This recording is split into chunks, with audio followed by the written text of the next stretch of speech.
The thrilling adventures of the Shadow are on the air, brought to you each week at this time by your neighborhood blue coal dealer. These dramatizations are designed to demonstrate forcibly to old and young alike that crime does not pay. Winter is just around the corner. The cool nights and quick drops in temperature we've already had are reminders to fill your coal bin now. And especially this year, it's well to start the season with a big supply. The producers of blue coal foresee no shortage whatsoever of this finest of all hard coal. But present unsettled conditions make it wise to be prepared. Don't wait. Don't put off ordering. Call your neighborhood dealer tomorrow and order your winter supply of blue coal.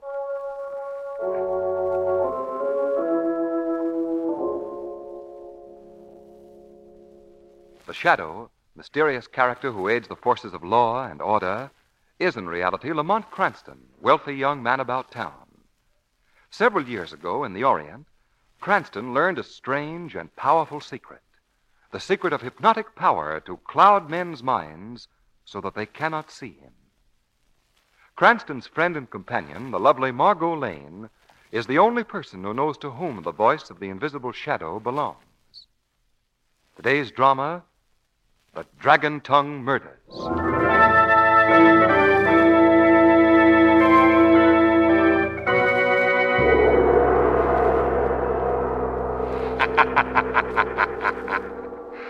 Let us listen now to a crime being born. Let us listen to the devious, insidious reasons for its inception. First, let us go to the apartment of one Jerry Post, fashionable young playboy. Jerry Post is entertaining a visitor, an unwelcome visitor. Get me that money. Now, Max, be reasonable. Where can I get $25,000? What about your mother? Ask her for the money. No, my mother doesn't think very much of me. She disapproved of my gambling, and this isn't the first time I've been in a spot. Max, you've got to give me more time. Your time is 10 days from today. Are you going to do something about it? Perhaps things can be arranged. One spoke is in the wheel of fate. One dagger closer to its resting place. Now let us see the second. It is Jerry's sister, Barbara Post, this time. She is talking to her fiancé, Jack Norcott. Jack, how can you treat me this way? Better dry your eyes, Barbara. Tears never move me. But you said you loved me, and you wanted to marry me. You did say that, didn't you? All right, Barbara, all right. Let's be frank about this whole business. My father has warned me that if I were to marry into the Post family, there'd be no more money from him. You told me that you have no money until your mother dies. Now, the best thing for us to do is just forget the whole... No money until my mother dies. What? What did you say? Nothing. Nothing at all. Perhaps things can be arranged. It is said in the Orient that the apple of death falls into 3 equal parts. Let us now taste of the third part. Thomas Miller, twin brother to Mrs. Post, is calling on an old friend, the Oriental merchant Wu Long. And what propitious happening has brought you to my humble shop, honorable sir? My sister returns from the Orient tomorrow, Wulong. With her she brings rare jewel called Light of Orient. Is that not so, Mr. Thomas Miller? How do you know that? I know. 150 years ago, jewel was stolen from sacred temple of Tai-E-La. We of the Wu family have dedicated our lives to its return. Thus far, all have failed. Then perhaps you can succeed where others have failed. I can help you, and you can help me. Continue, honorable sir. I hate my sister. I hate her. All my life she's dominated me. She's been the strong one. I've been the weak. My own twin sister has always been my greatest enemy. It is said that the serpent hates the serpent. When my father died, he left the managing of the estate to her. She's doled out an allowance to me as though I were a poor relation. But with your help, I can change all this. I see. I am to send your twin sister to meet her ancestors. And in return... You will have the jewel, the light of the Orient. I must respectfully beg you to change plan. What? I will not engage in murder of your sister, Mrs. Post. But the jewel. You will get the jewel. Not even for most beautiful, most sacred jewel, Mr. Thomas Miller. All right, Wulong. With your aid or without your aid, perhaps things can be arranged.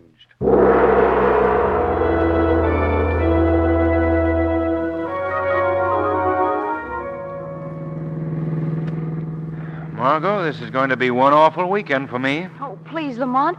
You don't know what this means to me. To write an article about that famous Emerald Light of the Orient for Style and Fashion magazine, why, it's practically a journalistic scoop. Do you realize that if Mrs. Post hadn't known my Aunt Augusta at Vassar... Margot, do you realize what a bunch of characters these Posts are? Well, they have been rather prominent in the scandal sheets. Prominent is putting it mildly. They're all a bit, well, let's call it peculiar. Take Mrs. Post's twin brother, Thomas Miller, for example. It's a well-known fact that he hates his sister like poison. And then there's that good-for-nothing adopted son, Jerry Post.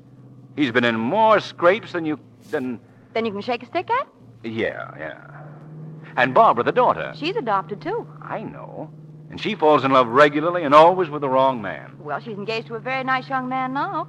His name is Jack Norcott, and Mrs. Post approves of him. How do you know that? Mrs. Post told me.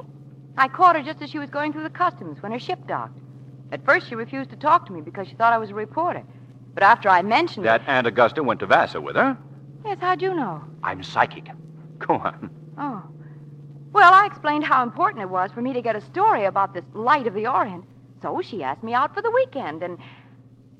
Oh, I hope she won't mind. Mind what? My bringing you with me. She's very Doesn't abrupt. she know I'm coming? No. I didn't think of it till later. How nice. Lamont Cranston, the uninvited guest. Miss Lane, I've never seen you before in my life. If you don't leave immediately, I shall feel it my duty to turn you over to the authorities. Huh? You see, Margot?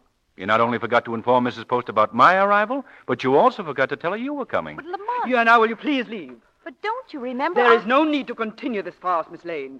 Mrs. Post, I'm sorry that you don't remember our meeting at the pier yesterday.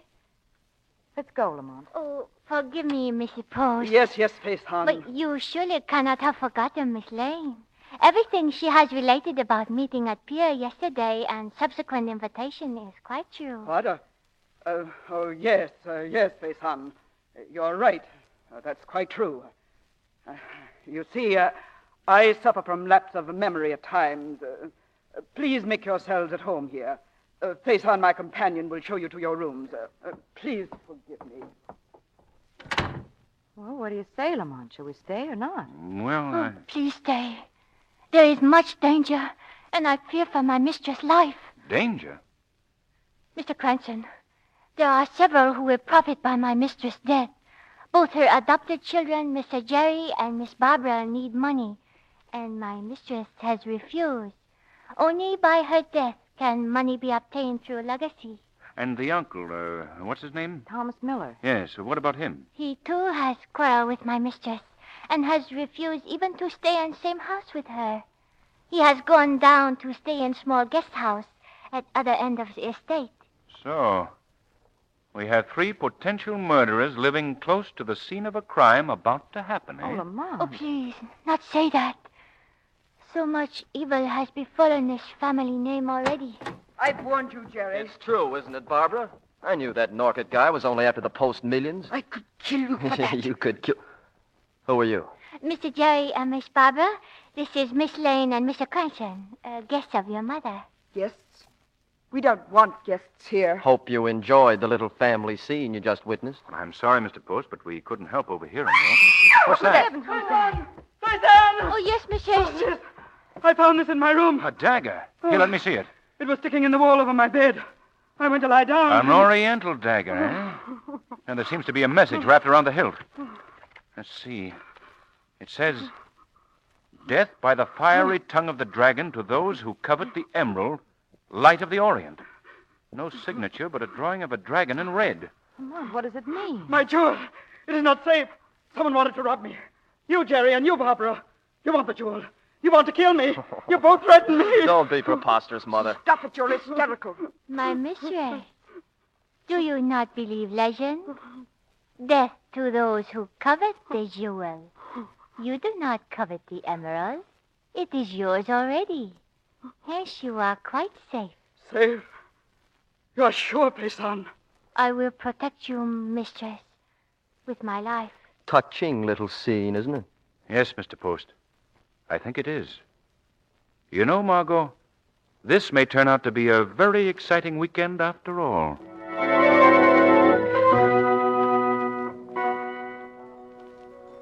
But are you not bound by the vows of our house, Payson? I renounce you alone, my uncle, and I renounce the vows I never took. And yet you came, knowing what I expected of you. The dagger with message to my mistress this afternoon revealed to me your design. You are wise, my niece.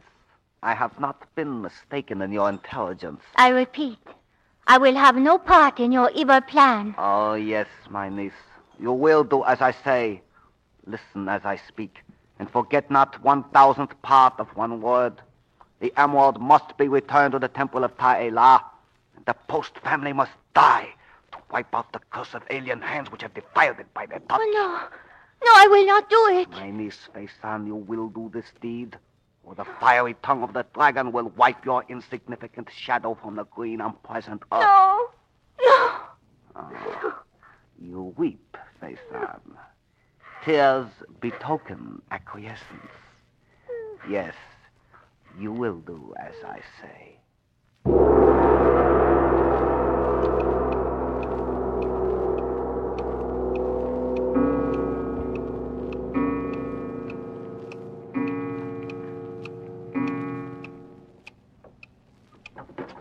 Fire! Fire! Fire! What's the matter, Mr. Post? Fire! The guest house is on fire. What? Where's the fire? What is it? Jerry, did you say the guest house, Jerry? Yes, look for yourself out that window. There on the other side of the grounds. Lamont, where are you? Here, Margot. Turn on a light, someone. There, that's better.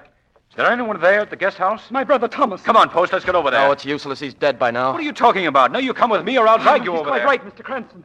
Thomas must be dead. Well, perhaps he woke in time to escape the fire. He may need No. help. Thomas was in the habit of taking sleeping pills. He probably never knew what happened to him. Well, I must say you're all taking this thing pretty calmly. Much too calmly. I'm putting this whole business in the hands of the police.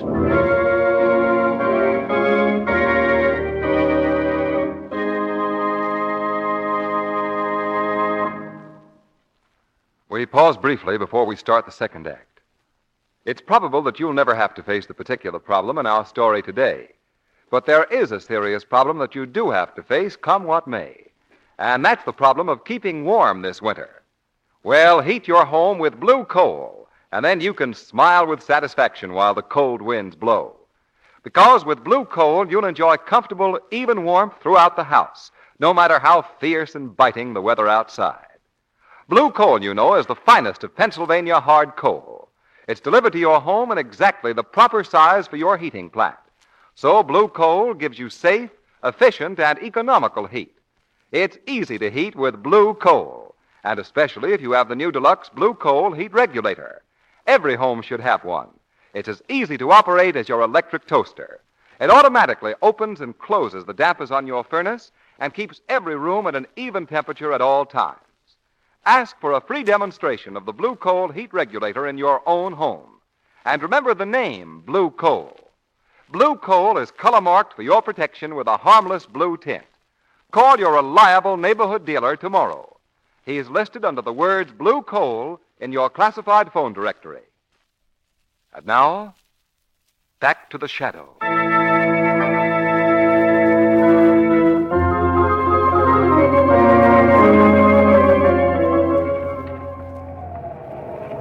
It's quite obvious that the fire that destroyed this guest house was aided by gasoline. And it is my belief that murder has been done. If what you say is true, Mr. Cranston, it's a matter for the police and no business of yours. Commissioner Weston has been sent for, Mr. Post. But until he arrives, I'm taking over as his deputy. Now, Mrs. Post, will you be so kind as to tell me why you were fully dressed at 4 o'clock in the morning? I must have fallen asleep with my clothes on. You'll just have to take my word for My it. mother is protecting Faison. She suspects Faison knows a great deal about Uncle Thomas's death. Why do you say that? When I returned home in my car around 3:30, I saw her peering into the window of the guest house. What were you doing there, Faison? That Mr. Cranston, I will not answer. Well, answer it or not, Faison, this definitely puts you on our list of suspects. Mr. Post. Yes? Did you get out of your car when you saw Faison? No, I didn't. Not till I got to the front of the main house. I see. These tire tracks that lead up to the guest house were made by the tires of your car, Mr. Post. I found them earlier and traced them to you. Also, you will see the imprint of a man's shoe in the soft earth under what was once the side window of the guest house. I've also traced that to you. How do you explain it? I can't explain it. I don't know. I may have stopped after all. I don't remember. Hello there! Barbara and Jack Norcott. Where have you been all night? It's really my fault, Mrs. Post. We ran out of gas over on the Island Road at about 2 o'clock. Yes, it took us hours to find a filling station. Say, looks like there's some excitement around here while I was gone. Miss Post, don't you know what has happened? Barbara, Uncle Thomas is dead. Dead? Yeah, burned to death in the guest house. Might as well tell you, dear sister, that we're all under suspicion. Suspicion? Why, I wasn't anywhere near here when the fire started. That's it, dear sister. Establish your alibi. Why, it's no alibi. We ran out of gas, as we said, and we couldn't find a filling station. Miss Post, isn't that a stain of gasoline on your coat? Huh? It still smells quite plainly of gasoline. Why, yes. Yes, you see, when I helped Jack carry the gas back to the car, some spilled on my coat. That's very interesting, Miss Post, because gasoline was used to start the fire that caused your uncle's death. I'm holding you also as a suspect. This whole thing has Commissioner Weston confused, Margot. Well, I can understand that, Lamont. He says Mrs. Post is the logical victim. Everyone had a motive to kill her, but she turns up as one of the suspects. I'll have to agree with him on that, too, Lamont. Perhaps, Margot, some of this puzzle might be unraveled if the Shadow paid Mrs. Post a visit. Tell me, Faison, what were you doing at the guest house when Jerry saw you peering in one of the windows? Since you commanded, my mistress, I will tell you. Do you not recall that after quarrel with your brother, he left in anger to spend weekend in guest house? Yes. Then telephone call came from him asking you to come last night, as he had matter of great importance to discuss. Later, I fear he might do you great harm, so I went in search of you. Oh, yes. But I decided not to go and called him back and told him that if he wanted to talk to me, he could come here. What was that? That still does not explain one very important thing, Mrs. Post. I heard a voice. It is a voice of evil spirit. No, Faison. It is the voice of the Shadow, whose mission is to fight evil. Can't see you. No, I have cast a mist of hypnosis over your mind, which makes me invisible. What do you wish of us? The truth, Faison. Mrs. Post, why were you not in your bed at 4 o'clock this morning? I was too nervous to sleep. I half expected my brother Thomas to come here, as I had asked him to, and I waited in the library. I must have fallen asleep. I see. Shadow, if you are indeed friend of good, you will believe my mistress. She is telling you the truth. Mrs. Post. Mrs. Post. What shall I do, Shadow? Answer him. What do you want, Commissioner Weston? Down to the library right away. We're getting everyone together, and we're going to settle this case once and for all. I shall be down immediately. Well, Shadow, are you satisfied that I'm innocent of my brother's death? Your explanation seems logical, Mrs. Post, but I've only your word for it. Remember that the Shadow has ways of finding the truth. This is ridiculous. You can't prove anything. How long is this silly questioning going to continue? Quiet. Now, wait a minute. That's better. If you'll pardon me, Commissioner. Oh, what do you want, Cranston? It's just occurred to me that none of us has seen this fabulous emerald that there's been so much talk about. Now, look, Cranston, I'm running this business. Hear me out, Weston. As if I could help it. Go right ahead. Perhaps you haven't heard the legend of the emerald called the Light of the Orient, Commissioner. The legend goes, death by the fiery tongue of the dragon to those who covet the jewel. Superstition That's is a nonsense. Now, fine wait a minute, story. please. Where is the emerald? Mrs. Post, have you looked at it since you arrived? No, I haven't. Well, suppose it's stolen. Stolen? Mrs. Post, would you mind producing the emerald, please? The emerald? Why, Faison, get the emerald and bring it here. Why, mistress, it is here, in this room. Oh, yes, of course. Get it, Faison. But, mistress, it is in the safe. And you warned me no one is to touch safe but you. You mean you'd trust a priceless jewel like that in that old cracker box behind the picture? Why, even I know the combination to that old thing. Why, I've known it since I was 10 years old. Here, I'll show you. You just push this button here, and there the picture slides away, like this. There. That's the safe. Ah! That vase! What is it, vase Mrs. I saw Post? it. What's the matter? Oh, that vase I saw. A vase pressed against the window. A horrible oriental vase. Oh, you're seeing. Must be your imagination, No, Mr. I Post. tell you, I saw a vase. Now, don't worry, Mrs. Post. I've got my men surrounding the house. If there was anyone there, he'll be caught. My mother, Commissioner Weston, has a very vivid imagination. Shall I open the safe? Yes, Barbara, open it. Right. Now, turn 10 to the right. 6 to the... What happened? What has happened to Barbara? Oh, call a doctor, somebody. Just a moment. I'm afraid it's too late for a doctor. Mrs. Post, your daughter is dead.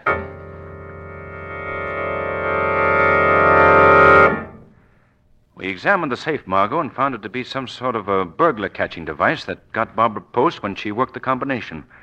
The purpose of the burglar catcher was to send in an alarm and hold the criminal until the police came. But she was killed by it. Well, the doctor said death was caused more by heart failure than the shock she received. Well, why didn't Mrs. Post warn her? Or have her turn off that burglar catcher when she opened the safe? Well, that's what's got Weston up a tree. Mrs. Post disclaimed any knowledge of the device that killed her daughter. That doesn't seem likely. No, it doesn't. But it's true, nevertheless. That occurrence proves something to me that's been bothering me ever since we came here. What's that, Lamont? I can't tell you just now, Margot, because I've work to do. Tonight, the Shadow is going to force the murderer to strike again to cover up his tracks.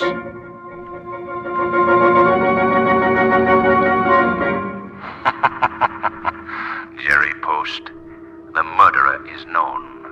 One person in this house will reveal him to the police. Mrs. Post, the conscience of the one person who can point to the real murderer will cause the capture of the killer.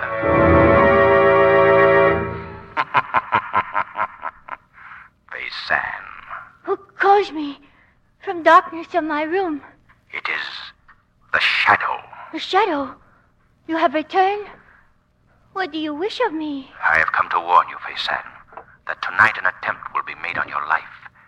You know who the murderer is, and the murderer will attempt to silence the only one who knows. Yes, I know. It is my Uncle Wulong. He has been here tonight. My mistress saw his face at window.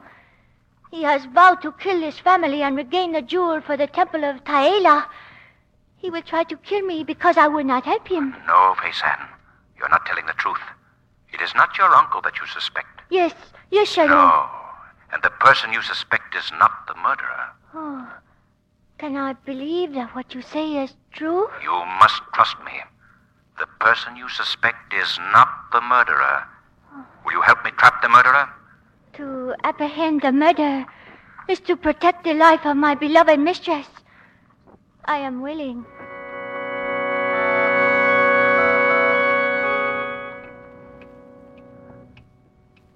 We have waited at least an hour, Shadow, here in darkness, and no one has come. Quiet. Faison, I think our murderer is approaching your room now.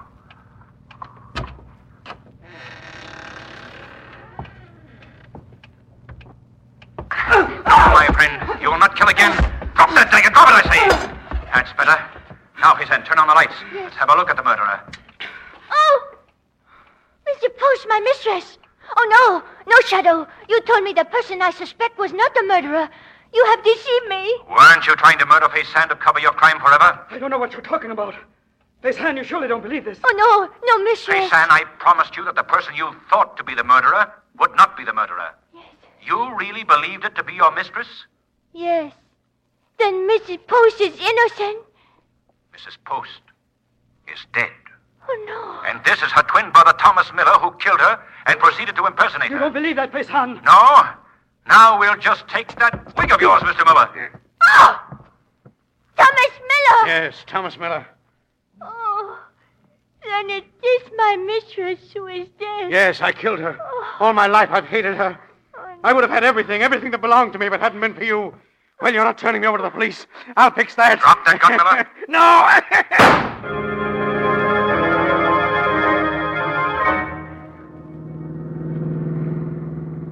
So you see, Margot, Mrs. Post was murdered by her twin brother before we got there. Later, he destroyed her body in the fire. And it was really Thomas Miller, posing as his twin sister, who met us at the door when we arrived. Yes, Margot. That's why you got the cold reception. But I wasn't really suspicious until Mrs. Post, or rather her twin brother, didn't know where the emerald was kept. That's right. It was right there in the library safe. And he didn't know about that burglar catcher either. No, Mrs. Post must have had it installed secretly and hadn't even told Fay San, whom she trusted. Oh, what a horrible bunch of people. I'll never ask to go on another weekend, Lamont. Not even to write an article for Style and Fashion magazine? Oh, I forgot to tell you. I called the magazine on the phone just before we left to drive back to the city. And they don't want the article. Don't want it? No, they said it was too lurid for a woman's magazine. They said it belonged to some detective magazine. So I did. So you did what? Sold it to a detective magazine. Got more money, too. Margot, you're wonderful.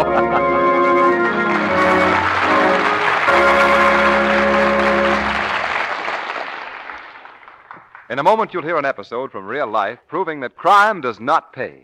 But before we get to that, you'll be interested, I know, in what Blue Coal's distinguished home heating expert, Mr. John Barclay, has to say. Mr. Thank Barclay. you. Friends, the world is so complicated nowadays that often we make complications where none should exist at all. For example, the economical operation of a home heating plant is really very simple. That is to say, it's simple provided you get started right. That's the clue.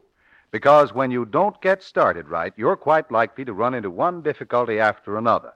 Soon you're discouraged, you know you're spending more money than you should, and worst of all, your house is uncomfortable, either too hot or too cold. Now, that's making complications where none should exist. Take pains to get started right, and you'll have no trouble. Now, here's my suggestion.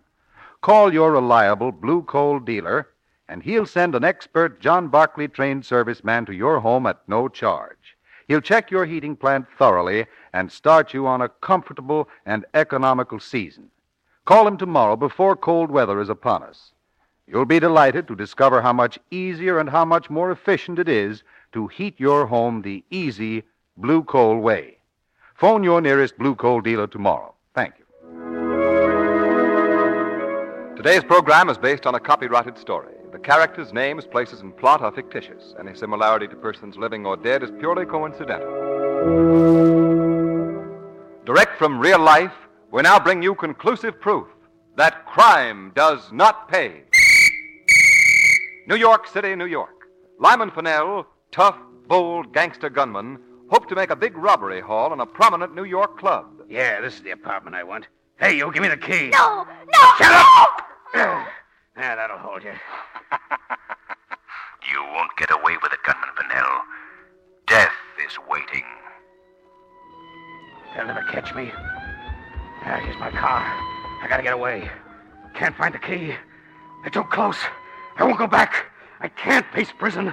My gun. I gotta do it. So, by his own hand, Lyman Fennell paid the price of crime. The weed of crime bears bitter fruit. Crime does not pay. The shadow knows. Next week, same time, same station, your neighborhood Blue Coal dealer brings you one of the strangest and most baffling of adventures in the Shadow's daring battle against the forces of evil. Be sure to listen, and be sure to phone your friendly Blue Coal dealer for greater heating comfort at less cost. So don't forget, keep the home fires burning with Blue Coal. This is the Mutual Broadcasting System.